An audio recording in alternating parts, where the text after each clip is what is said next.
Well, hello everybody, welcome back to the Spuds Cooper channel, coming at you today, finally, with my full Ghost of Tsushima review. I finished this game late last night, I've got lots of thoughts I want to give, but first, let's give a little background on this game. This game was announced 3 years prior to its release, and it's a brand new IP by Sucker Punch Studios. If they sound familiar, it's because they are. They've developed some classic games such as Infamous and Sly Cooper. I personally followed the development of this game as closely as I could, so when it finally got its release date, I was in there with a pre-order almost immediately, and I must say I was not disappointed with my final product. Similarly to my previous review, I will be reviewing the four main aspects of a single player game, and if you forgot what these are, they are gameplay, graphics, narrative, and the replayability. So without further ado, let's get started.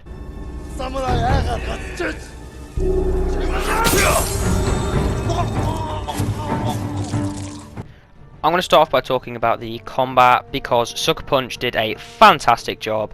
As I mentioned in my first impressions, the katana feels deadly, which is amazing because obviously throughout history it's known as a very deadly weapon. And even when you've been absolutely swarmed by enemies, like you're outnumbered like 8 to 1, you feel like you have a fighting chance because the katana has a real weight to it. And the combat flows fantastically as well. You can unlock 4 different combat styles, each tailored to a different type of enemy. You start off with only the stone stance, which is for sword versus sword combat. Then you unlock the water stance, which is for sword versus shield combat. Then there's wind stance for sword versus spear, and moon stance for sword versus brute. You get the option to play as the Ghost or the Samurai, depending on what you prefer. Ghost gameplay is obviously what you're supposed to play as. Most of the game and the combat arenas are tailored towards you playing as the Ghost. However, you don't have to. If you feel like stealth will be too difficult in a certain area, you can just walk up and challenge the enemies head on. You have less chance of winning, but when you do pull it off, it feels so amazing and like you've truly accomplished something awesome.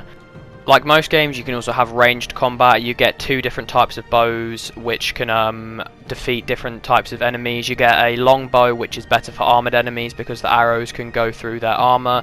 You get a half bow which is quicker firing and better for weaker enemies because you can get certain types of arrows for it. You can get fire arrows for it, and towards the end of Act 2 you can get a blowgun where you can blow poison darts at people, which is very good for Ghost gameplay. And then Samurai gameplay, you can also get stuff to help you. You can get kunai, which you can throw at people to completely break their block meter, so you can get in and get some really good hits on them. You can get a smoke bomb in case you want to run away, or if you feel like you've been swarmed, you can throw a smoke bomb down and assassinate some enemies. You get black powder bombs, which is just as an explosive. You can get sticky bombs, which I thought was really weird for a samurai game, but eventually it just felt alright. And as you get into Act 3, you can do Mythic Tales, which can help you unlock something which can light your katana on fire. So as I've said, there's a lot that can help you depending on which gameplay style you prefer. In my first half of this game, I preferred the samurai gameplay style because enemies were kind of easy and I knew I could always win, but as enemies got more difficult and outposts also got more difficult, I shifted more towards the Ghost gameplay style and put more of my upgrades into that style. Oh, and I should probably mention the skill tree for this game. You can get many upgrades which can help you with your preferred style. If you like the samurai gameplay, you can upgrade your stances to increase stagger damage or just overall damage. If you prefer the Ghost, you can upgrade your Ghost weapons and assassinations and induce terror into your enemies. So even though the game is more tailored towards you playing as the Ghost, you can still play as the Samurai if you want to. There is so much to do in the open world of this game. It's one of the best open worlds I have seen in a long time. I've always loved the look of Japan. I've always wanted to go there, and being on, obviously it's a game version of the island of Tsushima, but it's still beautiful. It has a very unique art style. It's very bright and very colourful for a game with a quite dark undertone, to be honest. And there's, as I said, there's a lot to do in this world. There's fox shrines where you can get charms which can help upgrade Jin in himself. There's prayer shrines which can increase the power of your charms. There's customization options which are known as vanity shrines, where obviously you can get clothing, and the clothing has different abilities, upgrades for Jin. There's hot springs which you can sit in to upgrade your health. There's survivor camps where you can find merchants or trappers. There's bamboo cuts which can increase your resolve, which is a special power which can help you heal or let you do special moves. There's outposts held by Mongols which you can take out to unlock a bigger area of the map. And there's haikus which you can do to once again unlock vanity items. And the world is massive, and all these previous points I've just mentioned, they can act as fast travel points if they're close to an area you want to get to. But I didn't like using the fast travel that much. I really did like travelling around this world because it is beautiful, as I said. However, the way they structured the world, it reminded me a bit of Assassin's Creed, because you have 3 acts and each act takes place in a different part of the island, but you can't move on to that other part of the island until you've completed that act. And I know there's a lot of games that do that, but it really did feel like Assassin's Creed. A lot of people have compared this game to Assassin's Creed. They say it is just sort of Assassin's Creed in Japan. I don't agree with that. The only thing I think is similar is the way they've made the open world work.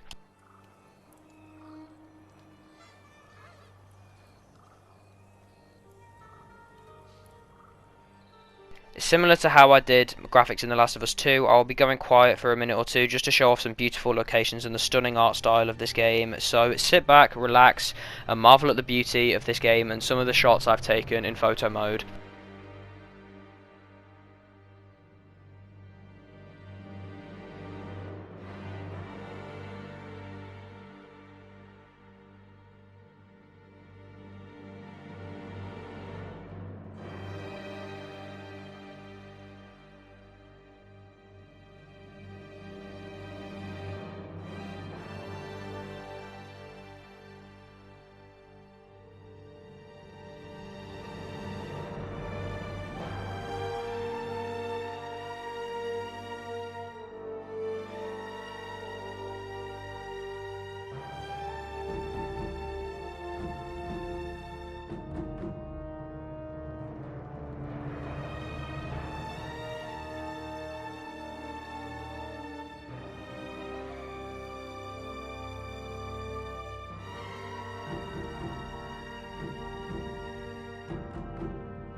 The main narrative of this game is not very short. Compared to other games that have been, or other open world games, sorry, the main narrative of this game is quite short. I liked to compare it to the length of The Witcher, where the main narrative could span quite a long time. But if you really tried, I think you could finish the main narrative of this story in about 11 hours. I really took my time with it because I liked exploring and doing side quests. But on the topic of side quests, the bulk of this game is side quests or exploring the world to find undiscovered locations like the shrines and stuff I mentioned prior. So I will be giving a quick description of the narrative. I don't think it will take me that long because, as I said, it's quite short. And the main game consists of 3 acts, so I will be going over what happens in them. The game starts on Komoda Beach on the border of the island of Tsushima, where the Mongols have just landed and 80 samurai have arrived to try and fight them off. The fight does not go well, only 2 samurai survive, that being Jin Sakai, the character you play as, and his uncle, Lord Shimura. Lord Shimura gets taken hostage by the Mongols, and the first act is about Jin trying to save him. He needs to break into a castle known as Castle Canada, where he is being held by the Mongols. He tries to break in just himself, but gets beaten in a fight by the main villain of this game, Khotan Khan, who is the nephew of Genghis Khan, the famous Mongol tyrannical leader. So he meets up with a girl who saved him on the beach called Yuna, and decides that he needs to build an army if he wants to break Lord Shimura out of Castle Kaneda. So he goes to some of his allies. He goes to a man called Sensei Ishikawa, who is one of the most talented archers on the island, and a samurai called Lady Masako, who is a very talented sword fighter, and he also recruits the help of his old friend Ryuzo, who is now a mercenary who leads the Straw Hat clan. Obviously, it's not that easy to recruit them. Jin has to do something for them in return, which eventually just becomes side quests, which you don't have to do. The first mission in each line for each of these characters is mandatory, but they do become side quests. In order to recruit Yuna, Jin needs to save her brother from a camp where he's being held by the Mongols. In order to recruit Masako, Jin has to help her track down her family's killers. And in order to recruit Sensei Ishikawa, Jin has to help him track down a student who went rogue and joined the Mongols. And in order to recruit the Straw Hat Ronin and his friend Ryuzo, he has to free some of these Straw Hats from some Mongols and get them some supplies. Yuna's brother gets freed and makes Jin a grappling hook, which can help him get into Castle Kaneda. So with this and all his allies, Jin breaks into Castle Kaneda in the hope of freeing his uncle, Lord Shimura.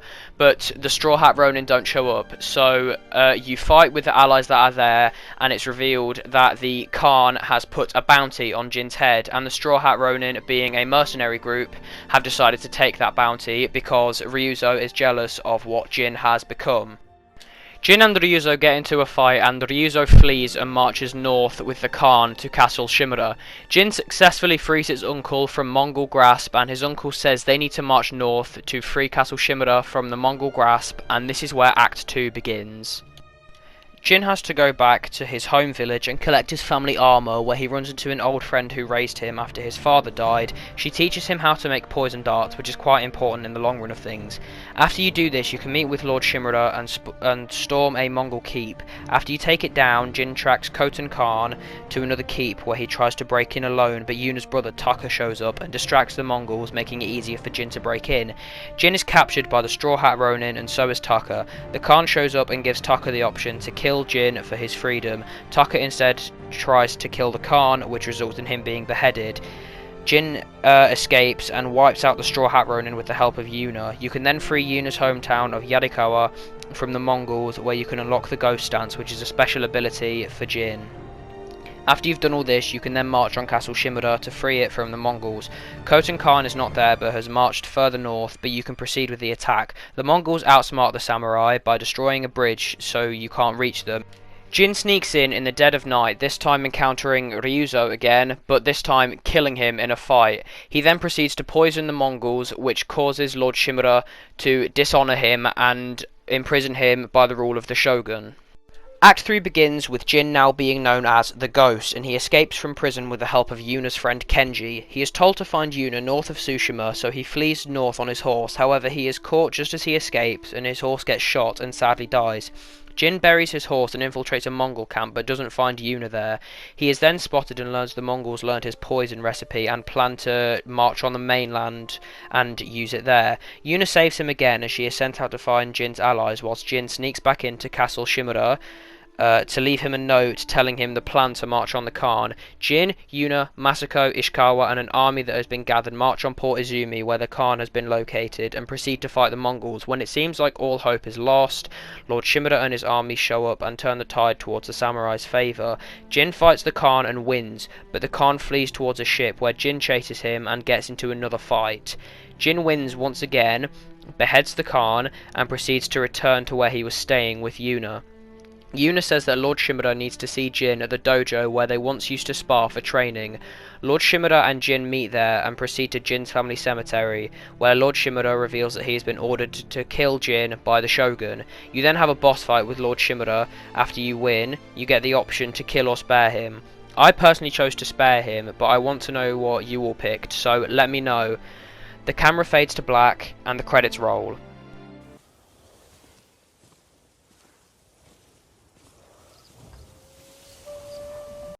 I personally don't think anything else released this year will top this game, for me at least.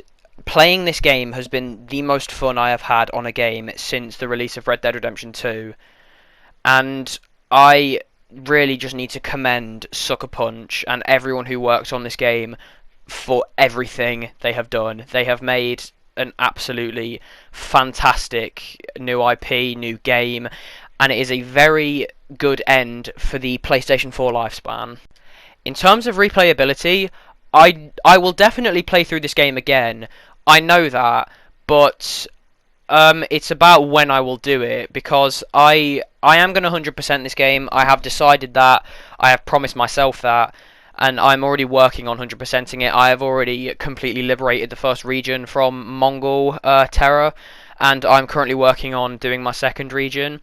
But I know I will replay through this game again, probably in the cinematic mode called Kurosawa mode, which is a tribute to the late Japanese filmmaker Akira Kurosawa, because he made a lot of classic samurai films, and I feel like playing through the game on that mode, this game will feel like true samurai cinema, because it did anyway. It felt like it could have been a TV series, or if they'd shortened it down obviously a lot, it could have been a film, and I think it would have worked. But I'm happy it's a game instead, and I'm happy there is some sort of tribute to Akira Kurosawa, because he did make some fantastic films, and I think I will definitely play through this game again on that mode. For me, this game is a solid 9 out of 10. It's not perfect. There's obviously a lot more right about it than there is wrong. I can only pick out a few things wrong with it, but in terms of what's right about it, they nailed combat, they nailed stealth, they nailed gameplay, open world, they nailed a good story, which is something The Last of Us 2 couldn't do. I'm not going to actually compare it to The Last of Us 2 actually, because they're nothing alike. Yeah, it had a very good story, and I'm very much looking forward to playing through the rest of it, playing through the side quest or the mythic tales. So yeah, the game is a solid 9 out of 10 because, as I said, there are some flaws.